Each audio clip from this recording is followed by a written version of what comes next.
Buenos días. Buenos días, maestro. Buenos días. Vamos a esperar a que ingresen más.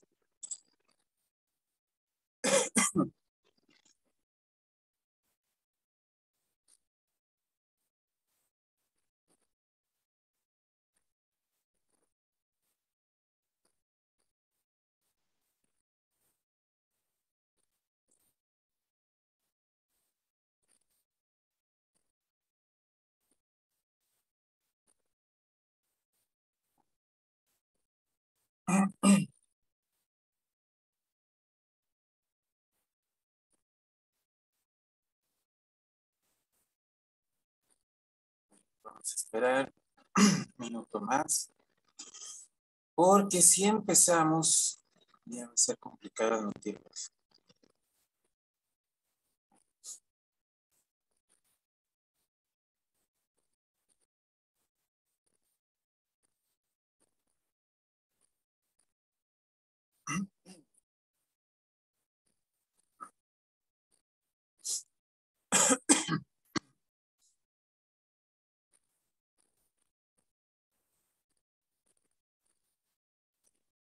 Yo creo que ya hay que empezar.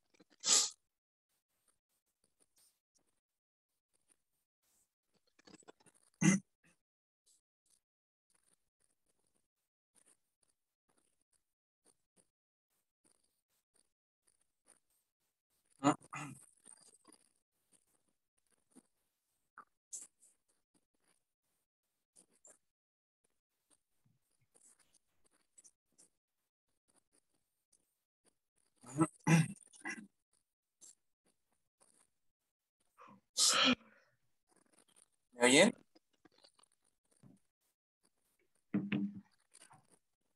Sí. Bueno, pues vamos a empezar.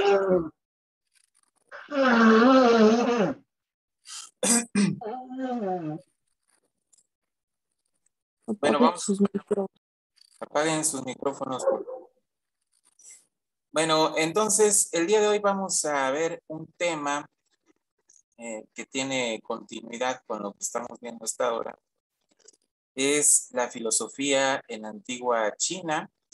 Vamos a ver cómo se desarrolló en ese país la filosofía. Como ustedes saben, China es una de las civilizaciones más antiguas. China prácticamente tiene un aproximado de 6,000 años de antigüedad. Casi ha sido una civilización intocada, y digo casi, porque la revolución de Mao Zedong, o Mao Zedong, como dicen algunos, que llevó a cabo en la primera mitad del siglo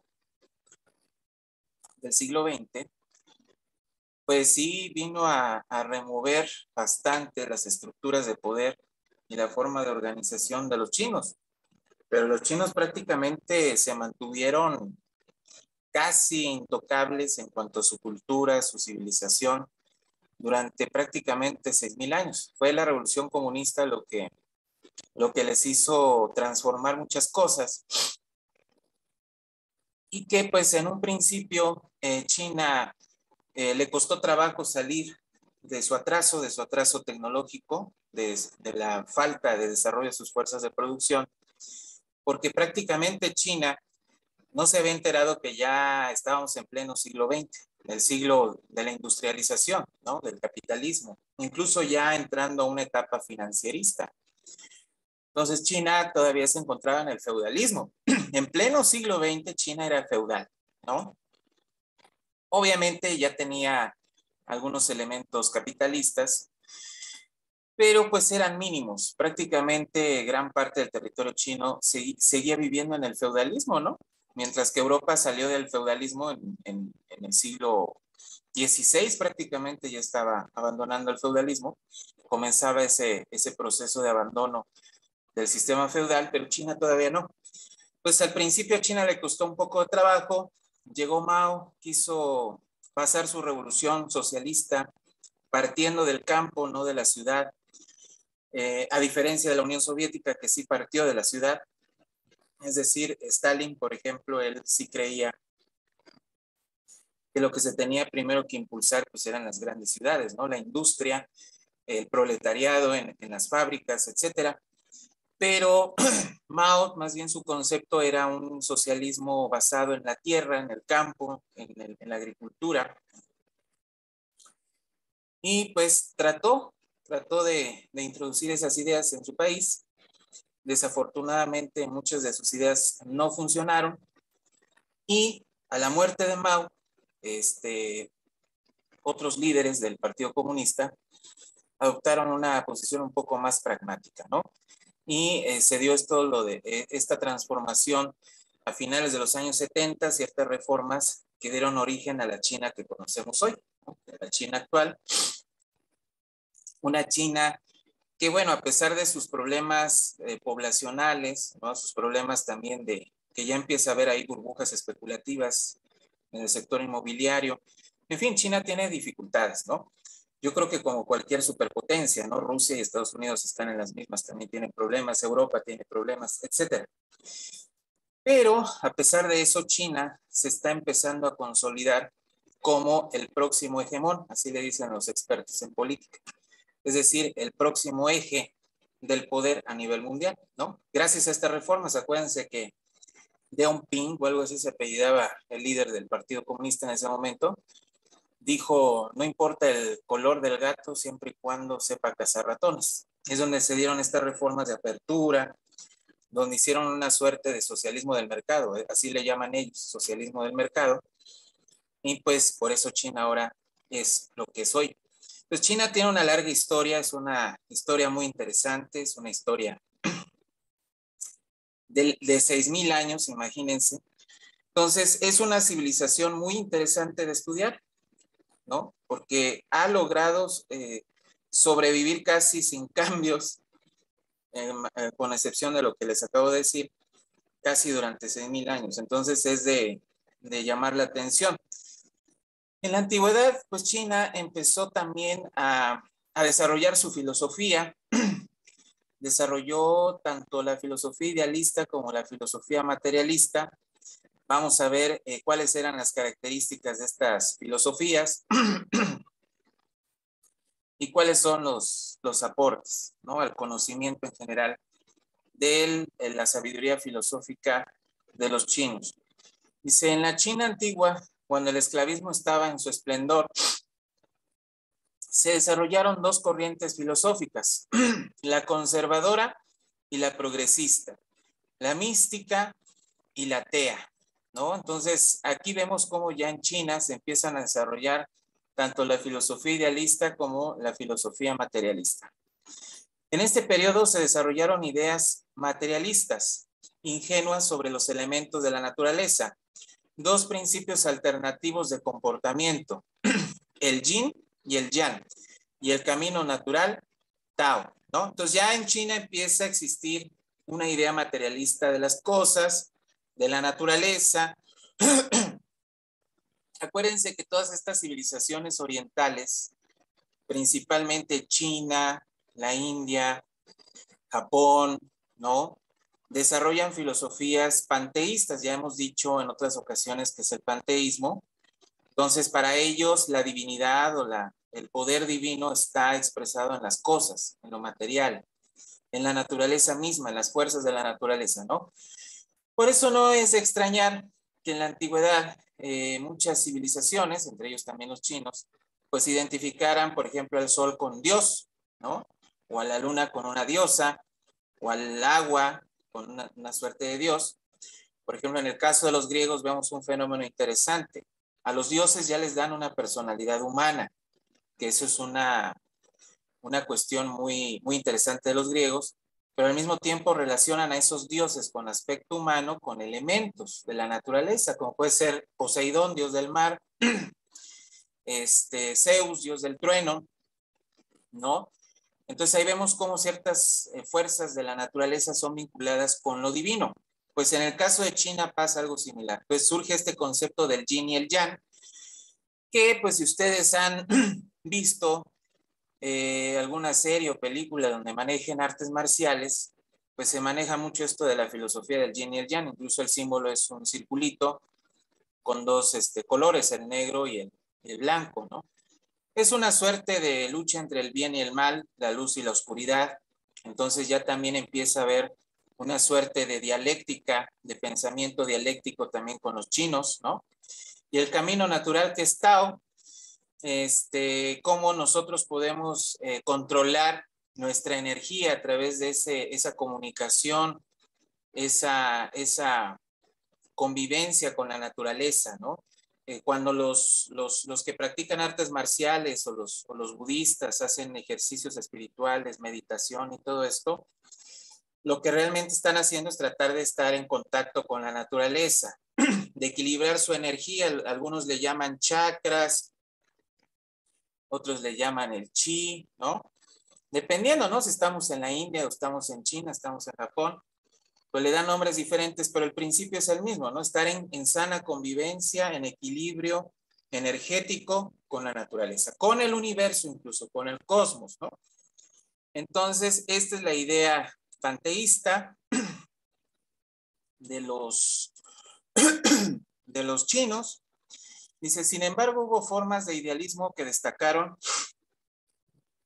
en aquella época. Entonces, ¿cuáles son esas formas de idealismo que destacaron en aquella época?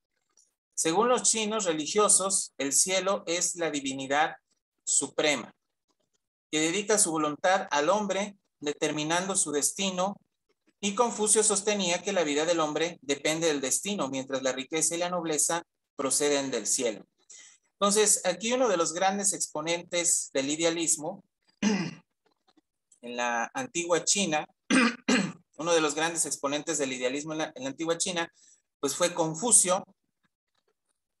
Confucio fue un filósofo muy importante en aquel momento, incluso todavía hoy en día muchos lo citan, ¿no? Sus aforismos son muy famosos.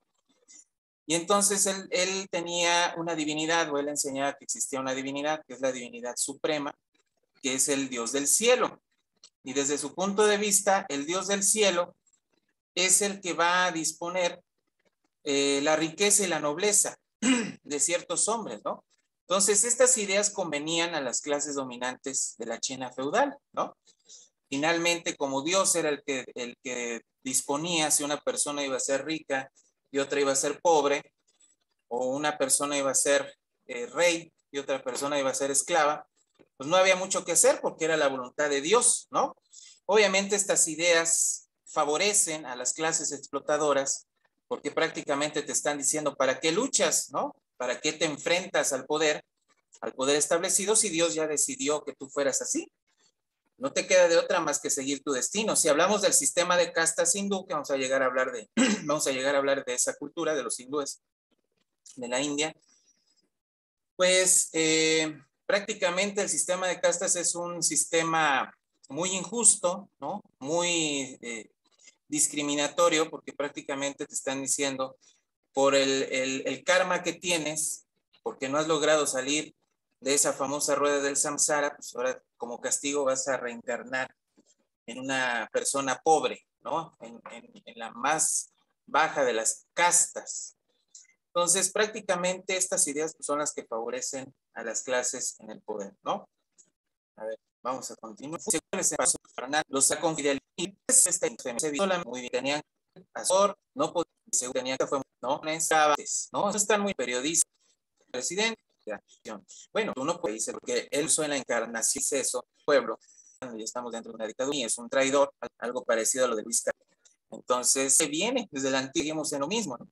El ser a 2 veces o hasta más debe tener reciprocidad con el honor. esa idea del honor. Trataban al honor, se suicida sobre temas del metro, ¿no? Si vayan ahí, entonces, con de antigüedad. ¿Tú mexicano, presidente? ¿Usted dije eso? Piensa que entonces honor, pues, presión social mucho, presión a su familia, la cultura de confusión de las tasas.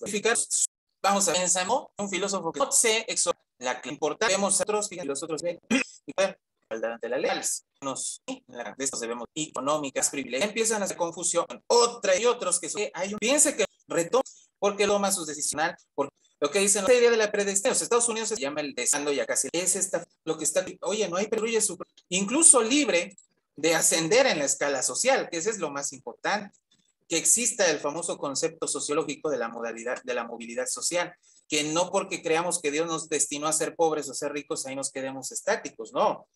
Dios nos dio libertad, según los idealistas más revolucionarios que también los hay, ¿no? Dios nos dio libertad, no podemos nosotros decir que ya estamos predestinados a la pobreza, podemos subir en la escala social y podemos mejorar nuestras condiciones de vida, ¿no?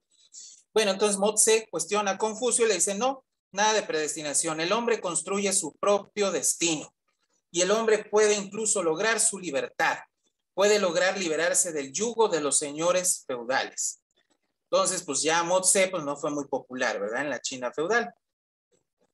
El destino del hombre depende de cómo practique el principio de amor universal, es decir, también él utiliza estos conceptos éticos del honor, del amor filial, pero a diferencia de Confucio no es un amor ciego al amo, al que te golpea, al que te esclaviza, al que te explota, no, es un amor fraterno a toda la humanidad, sin importar si son amos o son esclavos, si son libres o son vasallos, o si son súbditos. Dice Motse, todos nos tenemos que amar por igual y debe de haber un amor universal hacia toda la especie, ¿no? Motse se opuso a las guerras de conquista y pugnó por la paz entre las naciones y los reinos. Bueno, en esta idea, algunos la considerarían conservadora, ¿no? Porque, por ejemplo, Marx diría, no, es que la paz, eso no se puede entender en una sociedad de explotación. El proletariado tiene que ir a la guerra, tiene que ir a la revolución armada y a la subversión para lograr un cambio, porque con la paz no se va a lograr nada. Bueno, es que también depende, ¿no? Es decir, la guerra a veces es necesaria, incluso hay un concepto de la guerra justa. Algunos dicen que la guerra justa es cuando se está luchando por una causa justa, ¿no? En este caso, por ejemplo, la revolución proletaria, pues es una causa justa porque es liberar a los trabajadores de la explotación de los burgueses, ¿no?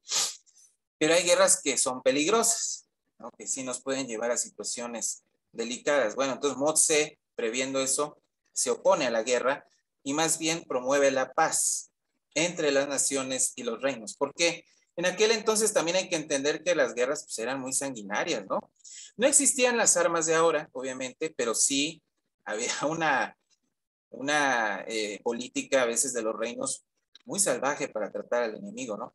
Si, por ejemplo, nos remontamos a la época de Vlad, el Empalador, si han oído hablar de este personaje, que por cierto de ahí se derivó la leyenda de Drácula, ¿no? La novela de Bram Stoker, pues Vlad, el Empalador, de Transilvania, pues él defendió su reino de los turcos, de los otomanos, y se dice que era muy cruel, ¿no? Que él los empalaba, pues desde atrás, no les digo dónde va, pero los empalaba, les cruzaba todo el cuerpo y salía la lanza casi por la boca, ¿no? Era muy salvaje la forma en que trataba a sus enemigos Vlad. Y luego dicen que hervía sus cuerpos, que los despedazaba, bueno, hacía unas cosas tremendas. Pues la guerra en ese momento era muy salvaje, bueno, todavía lo sigue siendo, pero en aquel momento era realmente sádica, muy sádica. Ahora nada más, pues nada más con bombas, ¿no? Ya se acabó, pero antes sí era muy, muy estilizada la forma de torturar al enemigo. Entonces Motse se da cuenta de eso y dice, pues mejor vámonos por la paz, porque entonces sí vamos a entrar en una situación de exterminio, ¿no? La teoría del conocimiento de Motse sostiene que el conocimiento proviene del estudio directo de la realidad. Esto también es revolucionario, porque los idealistas por lo regular nos dicen, no es que Dios nos pone las ideas en la cabeza, no, prácticamente Dios nos pone un chip y ya nosotros nada más deducimos las cosas. Bueno, Motse dice, más bien nosotros conocemos el mundo a través de la experiencia, a través de la experimentación, a través de los sentidos, ¿no? Que eso sentó las bases de la ciencia moderna, ¿no? Esta idea de que a través de la experimentación, la observación, del contacto directo con la realidad, podemos nosotros entender lo que está pasando allá afuera. El lado taoísta dice, el taoísmo, doctrina filosófica do Tao, es decir, del hombre, el Tao, que compone el chi, porque existen las de la como aquí, porque no nos milencia de que para los de mileros en Canadá, ¿no? Señor Trudeau, que es el primer ministro canadiense, es un autoritario, es un dictador que sigue los lineamientos de las élites capitalistas mundiales y él quiere imponer casi una dictadura en Canadá derivado de esta cuestión del COVID. Entonces los camioneros, los traileros dijeron, no vamos a aceptar que nos vacunen a la fuerza, ni que nos impongan un carnet verde para comprobar que estamos vacunados y que si no lo tenemos no vamos a hacer nada, vamos a ser excluidos de la sociedad. Se opusieron y están luchando. Y mucha gente en Rusia, por ejemplo, está protestando por la guerra en Ucrania. Entonces, ¿qué quiere decir? Hay un despertar en la gente de a pie, en la gente trabajadora. Sí, hay cierto despertar, pero creo que no es suficiente. ¿Por qué? Porque el mismo Warren Buffett lo dijo alguna vez, dice, sí hay una lucha de clases, dijo Warren Buffett, multimillonario, ¿no? Sí hay una lucha de clases, pero ¿qué creen? Mi clase está ganando esa lucha. Pues es burgués, ¿no? Es de la plutocracia. Entonces dice, mi clase la está ganando. Desgraciadamente, si lo vemos con detalle, pues sí, la burguesía está ganando la lucha. ¿Pero por qué? Porque la clase trabajadora no está organizada, la clase trabajadora no está concientizada de que si no se mueve, pues ahorita nos lanzan un virus, mañana nos lanzan una bomba nuclear, pasado mañana quién sabe qué más nos van a hacer, ¿no? A ellos no les interesa, para ellos somos simples peones. Entonces, estas ideas de Lao Tse nos pueden ayudar, por ejemplo, Lao Tse es un ejemplo de tantos, nos pueden ayudar a estar inspirados a lograr que triunfe la justicia, que a través de la dialéctica y del movimiento de ciertas fuerzas contrarias a las del poder, puedan luchar y se liberen de las cadenas, ¿no? Pero bueno, todo va a depender de qué tanto reflexionemos. Sí,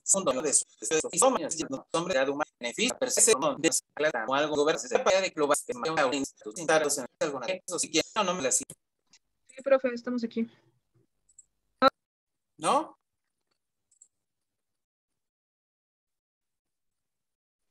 No, profe. Bueno, pues si no quedan dudas, chicos,